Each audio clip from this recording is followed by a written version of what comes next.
Exercise 42. Further, assessee markets the agricultural produce of its members. Full stop.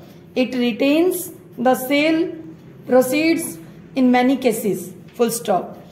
It is this retained amount which was payable to its members from whom produce was bought, which was invested in short-term deposits or securities.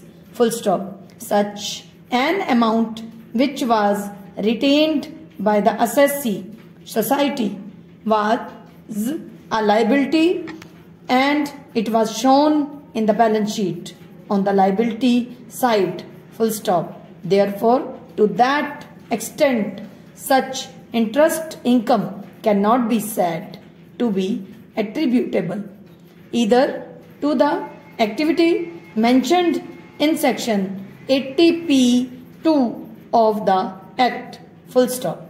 Therefore, looking to the facts and circumstances of the case, the assessing officer was right in taxing the said interest income under section 56 of the Act. Full stop.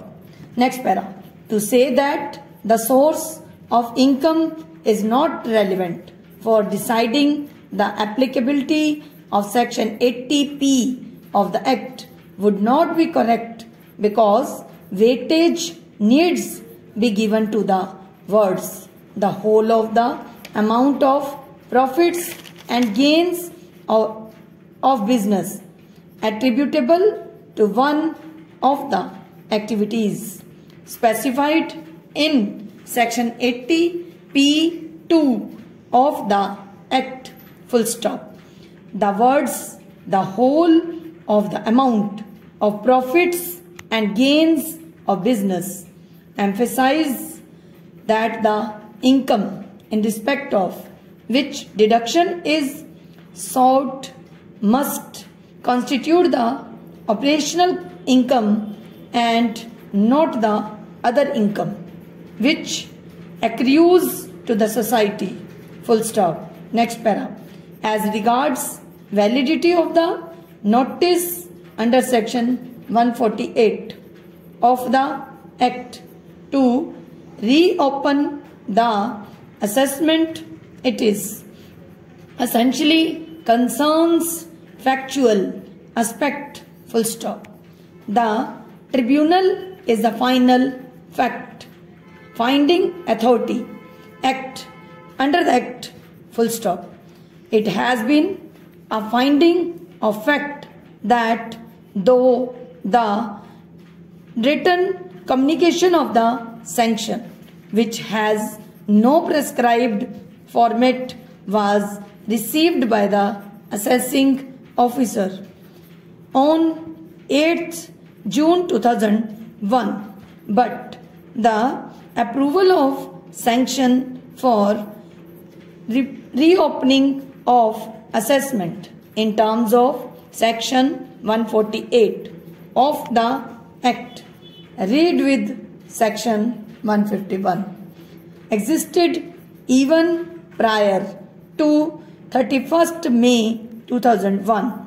Full stop. There is no reason to interfere with this finding of fact given by the tribunal. Full stop. Next para. In the instant matter, the question whether on the facts and in the circumstances of the case, the tribunal was right in law in holding that the income by way of interest on deposits held with scheduled banks, bonds and other securities was chargeable to tax under section 56 under the head income from other sources without allowing any deduction in respect of cost of funds. Stop.